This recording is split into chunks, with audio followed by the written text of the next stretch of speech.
Well, hey, everybody, Wes McDonald, and I want to thank you for tuning in to another episode of TigerTube. And if you can't see us, if you're listening in, that means you're listening to us in Tigerpaw Radio. So thank you very much. Don't forget, subscribe below so you never miss another important piece of learning content. And if you like this, give us the thumbs up. I'm super excited today. The guest that we have is somebody that I've known for a lot of years and have been really excited to follow his career progression. And Larry Lavine, welcome to the show today. West, what's happening? I've been looking forward to this. Great seeing you. I know, right? It's really good for us to have an opportunity to actually be able to work together. And you've actually crossed a lot of different channels. Your life has changed immeasurably in the last 10 years. So although we had a lot of opportunity to work together in the past, not so much these days because you were doing so many things, and really excited about being able to do that today. So if you can do me a favor, Larry, nobody knows you better than yourself. So could you take sometimes I wonder. Hey, maybe you could just introduce yourself for our audience. So for those of you who don't know me, my name's Larry Lavine. I'll just give you a quick backstory because I have a very good mentor of mine, Wes, that says you really never know someone until you know their backstory. Oh, yeah. But I'll give you I'll give everyone the condensed version of my backstory. So I spent almost 29 years in the Office Technology Channel. In fact, Wes, that's how you and I met many, many, many years ago. And it provided well. I had a phenomenal career. And then in 2015, it was time to move on. In fact, I tell people I was forced to move on because I was exited out of the copier channel. Just one of those things that happen. I've come to grips with it, but it's one of those things I learned going from the independent side of the Office Technology Channel to the direct side of the Office Technology Channel. And sometimes things just don't work as you think they might work. And the reason why I bring this up is the only channel I ever sold into was the Office Technology Channel. I carved a really good niche for myself selling office technology in the Los Angeles marketplace by staying true to who I was. I doubled down on it. I doubled down on marrying how I acted face to face and how I married this online. And I'm sharing this with everyone because that's how I parlayed my next level of my career at 50 years old. And I want us to focus in on this for just a moment because we've all gone through transformation over the last couple of years. Yes. But my transformation was forced upon me. And it would have been really easy for me to go back to what I knew, which was the Office Technology Channel, or I could double down and just throw all the red chips in and go to Vegas and double down on myself with the help of my dear wife. And then Wes, Daryl, Amy. Oh, yes, absolutely. They both convinced me, Larry, go out and share with people what made you you and what you did in the Office Technology Channel.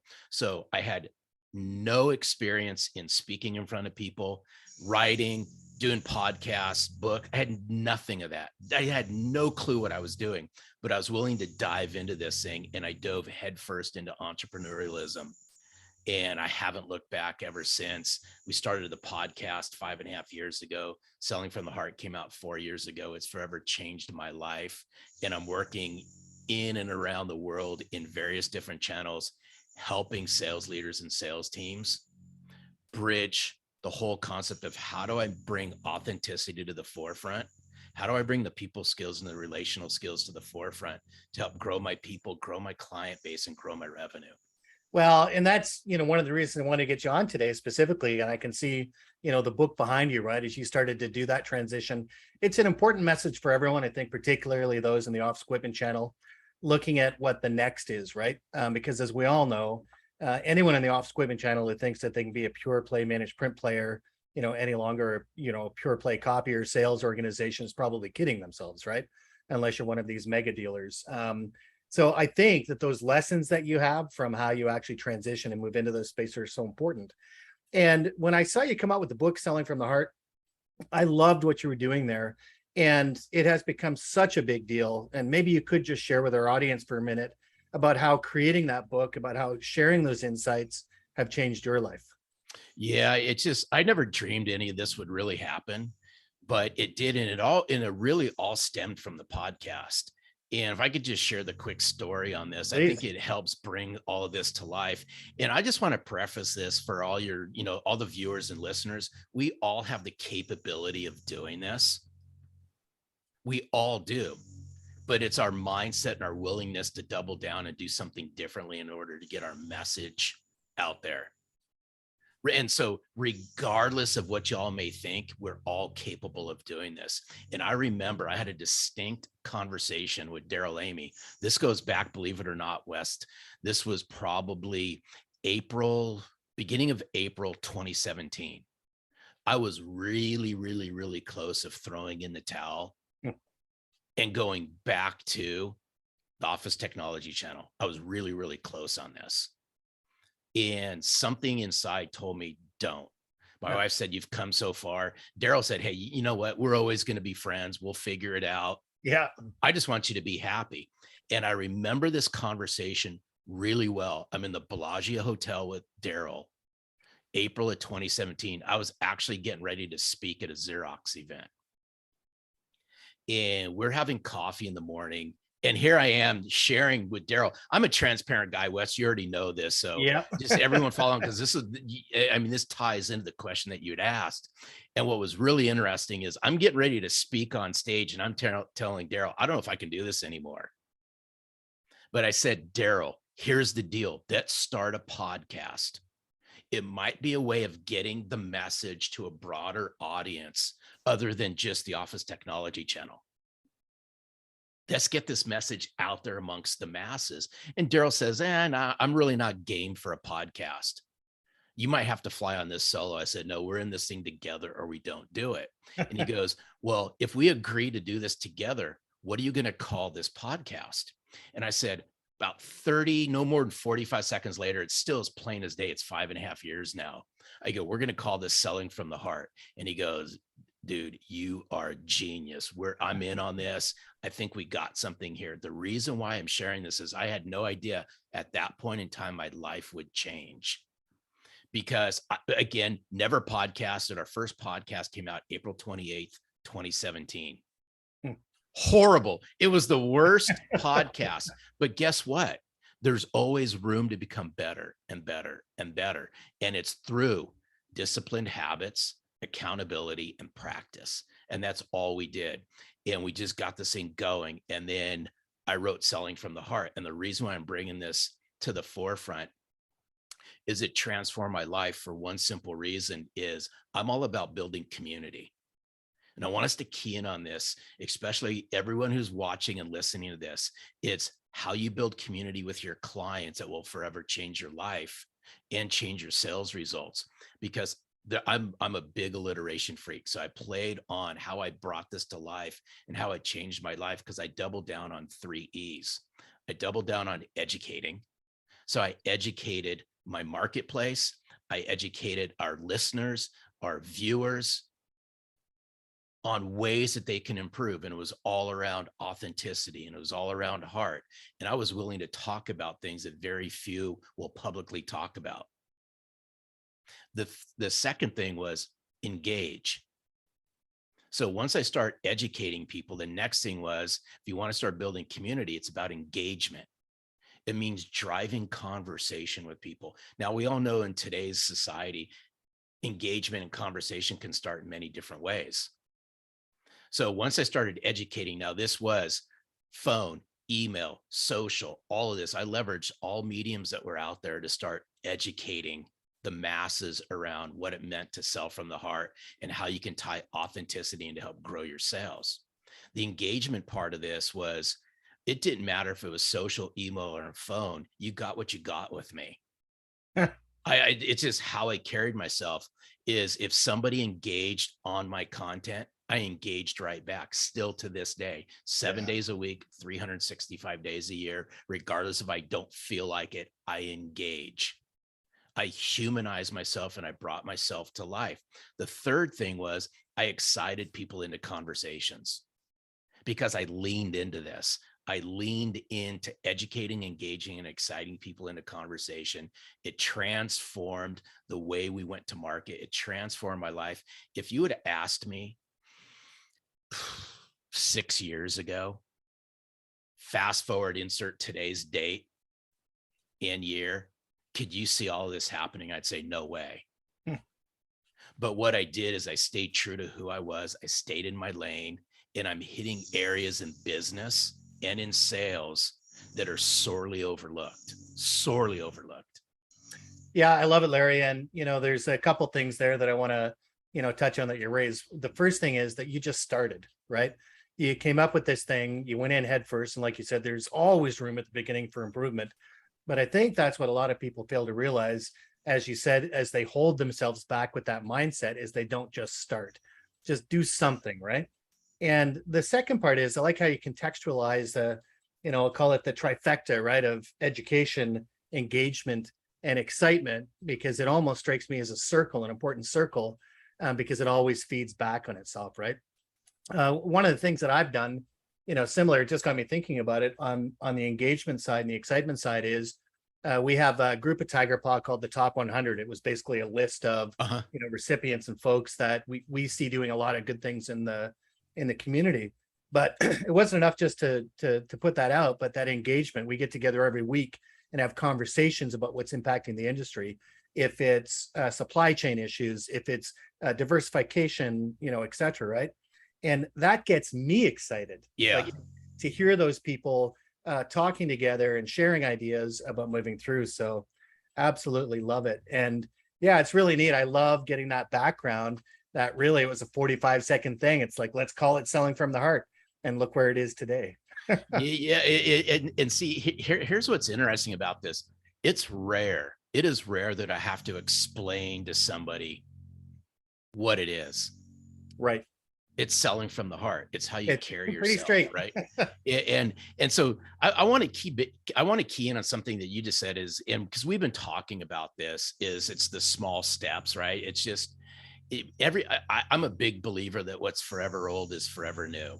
It's one of my favorite sayings: what's forever old is forever new. And here's what's interesting about this. And whether you're a sales leader or sales professional, I do know this: we can all become better. But here's what I'm finding out is people are chasing the silver bullet. They're trying to chase a quick tip, a hack, a trick that will propel them to wherever they would like to go. In other words, whatever their definition of success is, they just want the quick tip, the hack, the trick with minimal amount of work. So real quick, can I share a story? Please. And this is why I'm a big believer that what's forever old is forever new. So I want everyone to key in on this. I'm a big Napoleon Hill freak. Now, some people like him. Other people think he was a whack job, but nevertheless, right? The reason why I bring this up is I was challenged by somebody earlier this year to read the book 3 Feet from Gold. It was written by Sharon Lechter and Dr. Greg Reed. I believe that 3 Feet from Gold is today's modern version of Think and Grow Rich. As I read that, it's like I got somebody just like slapped me across the face, and I started to go deep into Napoleon Hill books. And the reason why I'm bringing this up, when we talk about transformation occurs from the inside out. I want everyone to think about that, especially whether you're in sales, you're a sales professional, or you're a sales leader. We're chasing all the outer stuff. But if you really want to transform, you got to start from the inside. So here's the deal. So I get introduced after that book. I go deep into Napoleon Hill. I pick up a book called Mental Dynamite. And Mental Dynamite was brought to the forefront by the Napoleon Hill Foundation, and the executive director is a guy by the name of Don Green. They brought this book to life maybe 2 or 3 years ago, tops. And the reason why I bring this up is this is a conversation between Napoleon Hill and Andrew Carnegie that occurred in 1908. Wow. So I want everyone to think about this, that when I say what's forever old is forever new, key in on this, is in 1908, Napoleon Hill gets the opportunity. Now, Napoleon Hill is a struggling magazine writer, just struggling, but he has the opportunity to meet Andrew Carnegie in his mansion in New York City. Now, in 1908, Andrew Carnegie's the wealthiest person in the world, because in 1901, he had sold Carnegie Steel to JP Morgan, which today we know JP Morgan is JP Morgan Chase, right? And so he sells his company for, check this out, $480 million In 1908 dollars. in 1901. Oh, 1901 So dollars. I mean, all you guys have to do is just go to Google and convert that to today's dollars, and that's a boatload of dollars. But there's a reason why I'm bringing this up. Napoleon Hill has the opportunity to sit down with Andrew Carnegie, and he just thought this was going to be like a 20-minute conversation.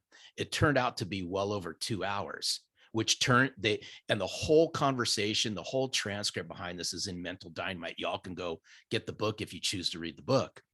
And he asks Andrew Carnegie in the very beginning, what made him so successful?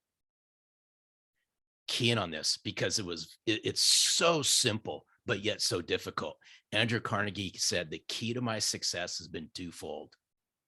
It's been the combination of self-discipline and constructive habits. People, that simple. So the reason why I bring this up is, when I was exited out of the copier channel, I just went back to what I was doing in the copier channel and how I built my business. And it's how I constructed Selling from the Heart. All I did was bring massive amounts of self-discipline and personal accountability to the forefront. And here at Selling from the Heart, we call it discipline habits. It's not constructive habits, but y'all get where I'm going with this. Yeah. The key to success is not that hard, yet it is hard. It's hold yourself accountable, create massive amounts of self-discipline, consistently do the right things right, and be habitual about it. But here's the thing is, when we lack all of that, we chase all the outer success and nothing happens. Yes. And you hit on something there. This is going through my brain now like a brush fire, which is this idea that lessons from the early 1900s are in a book, that just came out a few years ago, and how those lessons resonate. And like you, I like some of those expressions, which are, universally true, right? Yeah. In other words, if we fail to learn from the lessons of the past, we're doomed to repeat them, right? Yep. And what it's saying is the opposite for opportunities, that, we're still human beings, right? That what makes us human, how we interact with each other, how we get things done, that hasn't changed, right? Nope. So yeah, I absolutely, love that, that lesson, right? And this idea that you're talking about, where the discipline is very hard in developing those habits, that does come from within, right? I think that's probably the hardest part of that message, is it has to start here. And like you said, the cover of your book says it all, right? It's Selling from the Heart. If you're going to start here, that's where the work has to begin. That's where all of the effort, has to come from. Yeah, I'm just a big believer that the inner work you do fuels the outer success you'll have. The hardest work anybody will do is the journey they take to their heart. And now some of you all might be going, well, this is mushy gushy stuff. Well, guess what? It is. But if you can't connect to yourself, if you can't understand or willing to go down the road of what makes you tick, check this out. I'm a firm believer that you will fail to connect and relate to your clients and your future clients when you're out there trying to grow your business and grow the awareness of what you do out in the marketplace. Because they are people. Well, okay. I got to go on a tangent for a second about people. So here's this, because we all use them. These two phrases are used now. They were used years ago, decades ago. They're going to be used well after we're off the face of the earth. But you just triggered something when you said people, West. How many times have we heard this? People do business with people. We use it, dude. We use it all the time. Yes. Right. You use it. I've used it. Everybody uses it. Right. Here's the other one. People do business with people they know, like, and trust. We use that one all the time. So here's what I'm going to submit to everyone who's listening or watching this. If you can buy into those two phrases, which I know y'all do, then what are you doing to double down on your people skills and your relationship building skills? And if you have a hard time thinking about that, then I'd ask you to think about it, because it's the people skills and the relationship building skills that's going to propel you forward. It's what brings those two phrases to life. I don't think it's mushy at all. And it just got me thinking of another, kind of personal parallel, right? Is that, if you want to marry somebody, right, you don't just get into your head that you're going to find a hack or a shortcut or anything else. You don't just find somebody online and say, that's the person I'm going to marry. what's the hack to be able to do that? No, you put in the hard work. You actually have a relationship. You figure out if it's going to work. You have the communication. It takes a long time to finally get to that, that goal, right? It takes hard work. And why should any major transaction, business-wise or anything else, feel any different? It all requires that work, right? That personal attention to who those people are and what they're looking for, right? What they need. And Yeah, that's and this is why I really push this out into the sales world. And you bring up some about, personal relationships, is I believe that business is personal. yeah. Now, some people may call me nuts, and I've been called worse, but I am a big, big proponent that business is personal. I think it should be. It is personal. And here's why. I'm just gonna use this phrase because everyone's heard it in sales before.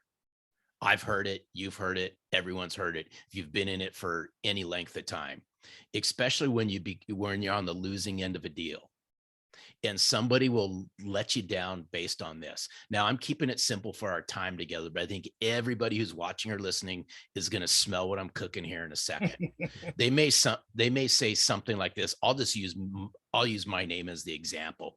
They may let me down and say, "Hey, Larry, I really appreciate all the effort that you put into this, right? I appreciate your ideas. I appreciate your recommendations, but please don't take this personal. We decided to do business with West McDonald over at ABC Company, right?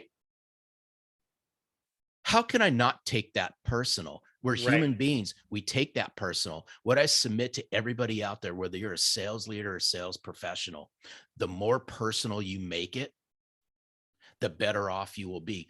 Business is personal. It's about building genuine, authentic relationships and combining that with meaningful business value. It's people want you to know them, they want you to care about them, and they want you to give a rip about them. This is a lesson I try and pass off to my, children, right? That they're getting to the age now where my son is in his third year of university. Uh-huh. My daughter is getting into the work world with her high school, part-time job, and to let them know that, yes, it is important who you know. And one of the first things you do when you're young or you think you can go it alone is that, I can do this on my own. I don't need people to, help me to do this. And what you just said there about making it personal is why it's important. In other words, the people that you know, the circle that you have around you, that network of people in your business world, they're important because they help define who you are, right? Yeah. The kind of people you surround yourself, the kinds of things that you present to your customers, that really defines, who you are. And I love that, right? And Well, and let me ask you this. I'm just going to, push in another direction. yeah, that's fine. There is another way, to do business, and it's win at any cost. So forget the personal, forget the whatever. If you have to go after a deal, you have to do it in a shady way, or you have to, kind of what's the expression? It's one that I despise. They say that you can bend the branch as long as you don't break it, right? In other words, kind of, focusing on versions of the truth. And I don't think that selling from the heart or having a personal touch with your customers allows for that, right? So if you promote a more authentic selling style, can you share a couple of ideas about how people can do that and to be more authentic? So here's a couple things. I'm going to touch on that, but I will tell you this win at all costs, I don't buy into it, because it's if you want to use the phrase win at all cost, I'd say win at all cost without losing your integrity. Okay, stop and think about that for a second. I'm a big proponent. Integrity will keep you at the top. The minute you waver from integrity, you're an empty suit. And I will go toe to toe with anybody on this. But here's the deal. We're all authentic human beings, West. We are. But authenticity is a lifestyle. It's not a light switch. Right. Right? You got to be congruent. And my business coach, we go deep into this, massively deep. We get in deep discussions around authenticity. And he's helped me sum it up in one word. Authenticity is about being congruent. Okay. Does the walk match the talk? But here's what's interesting. And I heard this a couple years ago, and it was, I'm a big fan of a gentleman named Darren Hardy. And I subscribe to his emails. I get them on a fairly consistent, regular basis. And this goes back, I'm going to say, it's been well over a year ago, West. And he said something profound.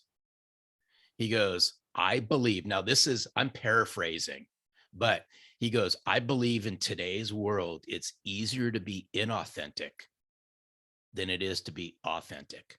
Hmm. However, when you're your authentic self, you have no competition. I talk about it in Selling from the Heart. In today's world, there's a sixth sense that everybody has. Now, we all know there's the five senses. We all grew up and we're taught these in school. The sixth sense that everybody has, and it's sky high right now, is called bullcrap.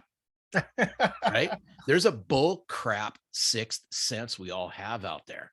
Yes. And people sense it. People are skeptical. There's lack of trust. They don't think salespeople are trustworthy. They're skeptical about everything they have to say. And they don't think they're credible. What I want everyone to think about is if we can keep in the back of our minds, especially this win at all cost mentality, is we're already behind the 8 ball, using that phrase, entering every conversation that we have. Perception's reality. So I want us to think about this. You can control what you can control. You can't control what you can't control. I can control how I show up. I can control how I carry myself. I can control how I interact with people. I will nail, and it's still to this day, West, I will not waver from my integrity in order to get a deal. There has to be a complete, people really key in on this. If you really want to grow your sales, is there has to be a complete alignment of values. In other words, my values and my values at Selling from the Heart have to align with the people that I'd like to do business with, their values and their company's values. When those alignments happen, harmony happens. And when harmony happens, conversations start to flourish. When conversations start to flourish, you really start understanding what's going on. Yeah, there are three. And if they don't mesh, it's not the right fit. And I move on. I love it. So the notes that I took here is that when you talk about the authentic self, right, that there are 3 components there that always have to be considered and are so important. What you say about being congruent, making sure that your talk matches your walk. The second thing about leading with integrity, if you do that, then you're going to be congruent, right? And the third thing is values. As long as you understand what those values are and that you're following them, I just absolutely love it. Yeah. And I think I've never, I mean, maybe it's just a Canadian in me, right? Because we are a little less focused on winning, I would say, than necessarily in the US. But this idea that there is no such thing as at all costs, right? Because it costs somewhere. It may cost you, it may cost your customer, it may cost a professional relationship. There's always a cost, right? Wow. Well, you know, so think about this. When you have this win at all cost mentality, I'm not here to disrespect anyone who has it, right? We can all choose how we carry ourselves, right? That's okay. It's no big deal. But this win at all cost mentality, something's bound to happen. It may not happen right then and there. Rest assured, something is going to happen. Yes. And when it happens, how y'all going to react to it? That person may not even be around anymore. Yeah. Stop and think about that one for a second. Well, I'll give you an example, Larry. Actually, somebody that I worked with through a volunteer organization many, many years ago, they actually went off and started doing their own thing. And they've decided to come back into the technology space, right? And they asked me, you know, we haven't spoken in probably 3 years. They asked me, they said, you know, is there anyone you think that I should, you know, talk to? And right off the top of my head, I was like, I'm going to introduce you to 5 companies right now, because of that authentic self that I knew that I could put my name behind it, because of the fact that they were authentic, that I knew they had integrity, right? That there was no question about that.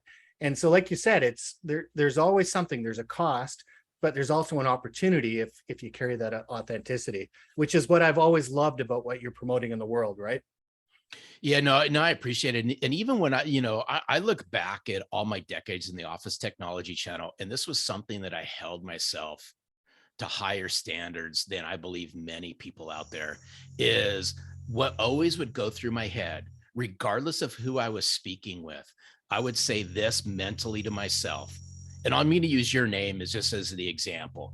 I would Sure. just say, and this is all mental talk that I would have with myself, is the more comfortable that I make West, right? The more comfortable I make West feel about me, Larry, the more comfortable West is going to become. The more comfortable West becomes, the more likelihood he's going to start opening up to me, and he's going to start sharing things about himself in his business that he is not sharing with another salesperson. As Yes. simple as that may sound, it is so difficult.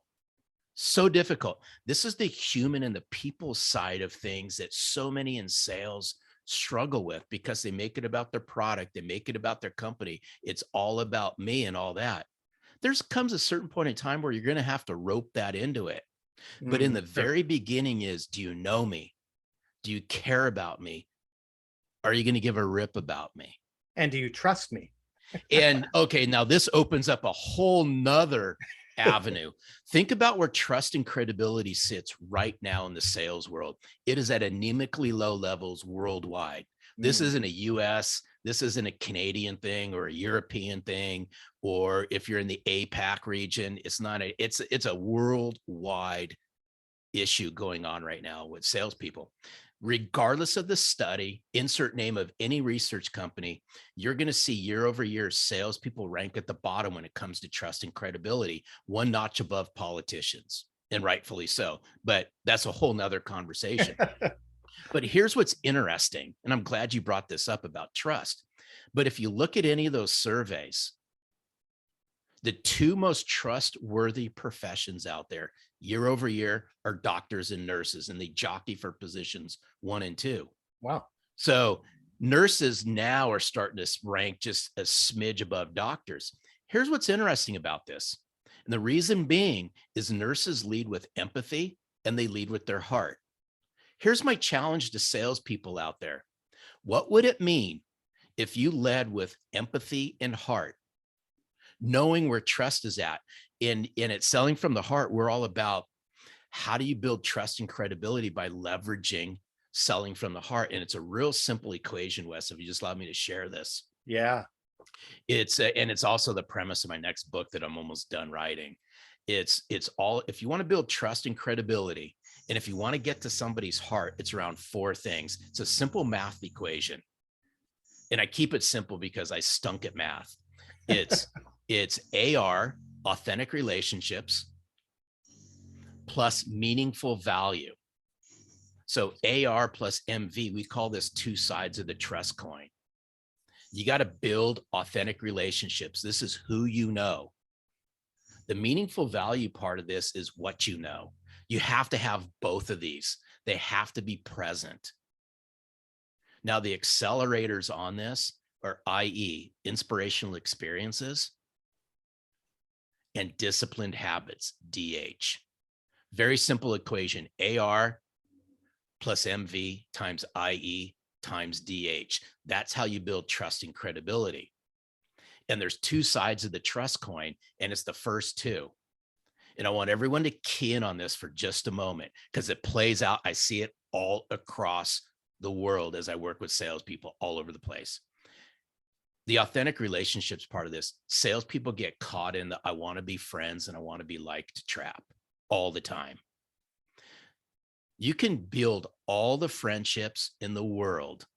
If you struggle to bring meaningful business value to the forefront, West, you're going to have a lot of friends and you're broke. Yep. Right? Now, conversely, if you're a really smart salesperson who educates, who brings insights into their clients, into meetings and things like that, but you struggle to build genuine, authentic relationships, you're going to be a really smart person with a weak sales funnel. Yeah. You need to have both of these. And especially where trust and credibility is really low, what I'd be keying in on, whether I'm a sales leader or I'm a sales professional, is how fast can I build trust and credibility? If you can build trust and credibility right up front in meetings, watch what starts happening to the relationship part of this. But Yes. too many sales, and I'm a high relationship guy, West, massive relationship guy. But in the very beginning of a conversation with somebody, they don't know you. They may not like you. They certainly don't trust you. So what can you do in that very first conversation with somebody that changes the paradigm, changes the narrative in their head that said, you know what? This person is credible. They seem trustworthy. I can open up to this person. They're worthy of having a business conversation with. And more importantly, they're worthy of me sharing what's going on inside my company. And Yeah. that does not happen until you build trust and credibility. I love it. And it's kind of a yin yang that I'm picturing in my mind, right? That it's this complete balance of that authenticity, that trustworthiness with the value that you can bring them. And I think you raised something there that I'm a big believer in, which is asking them questions about their organization, what's important to them, right? Genuinely, trying to help them solve some of their business problems. And I have had situations in the past where I've seen good sales reps actually say, you know what, after talking with you today, I don't think I can help you. Yeah. Right. Like having that genuine, response. And wow, just I do amazing. it. I did it all the time. I did it all the time in the Office Technology channel. I do it all the time right now. I would and this goes back to, and I write about it in Selling from the Heart. And it's really simple stuff, but yet it's so difficult. I share with people, if you want to have an ever-flowing sales funnel, you must build an ever-flowing relationship funnel. One goes right into the other. Just think Right. of it as a big crazy eight. They Right. all flow into each other. But here's what happens. Weak sales funnel cause salespeople to do things they normally wouldn't do if their Yes. sales funnel was full. It goes back to self-discipline, right? Goes Yeah. back to self-discipline and disciplined habits, this personal accountability. I will make certain things of what I do every single day non-negotiable. Yes. And every Wow. single day, and still to this day, I hold myself to this. Every single day, I prospect, I connect, I engage in conversations. I'm building in my relationship funnel that drives and fuels our sales funnel here at Selling from the Heart. It's simple stuff, but you got to be willing to do it every single day. These are non-negotiable things that many in sales negotiate themselves right out of. Well, I absolutely love it. And it's such an important message. And in respect to both your time and that of our listeners and Oh, viewers. we could go on and on and on. Yes. So sorry, but No, are you kidding? This has been absolute solid gold, brother. I've been looking forward to this interview. And I think it's so important for every sales rep out there, not just the sales reps, but the organizations that hire them to pay attention to these lessons. And we're at that point in the show now where I'm going to ask you, I call it the impossible question. Okay. And if you had one piece of advice for people to really start selling more authentically, what would that be? I would say this, because I wish I would have uncovered this decades ago. Go find a coach and a mentor that can help pull this out of you. And I'm only saying this because I walked right through it. I've learned more about myself in my 50s than I did in my 20s, 30s, and 40s combined, because I was willing to go down that road. There's too many people out there that throw the word authenticity around that have no clue what it means. In order to talk about your being your authentic self, you got to know who you are. You got to know why you do the things you do, how you do the things you do. And stop and think about that. Until you can unpack this, it's a struggle. But if you want to really unpack all this stuff, go find a coach, go find a mentor, go find somebody close to you, a life coach, somebody like that that you can work with that can help you with this stuff. I love it. Yeah. And this idea of mentorship, that's my favorite thing in the world, is learning from people that I admire. Right. Yep. So appreciate that one piece of advice. And hey, listen, for all of our viewers and all of our listeners out there, I want to thank you for tuning in to another important episode. And until next time, Keep learning.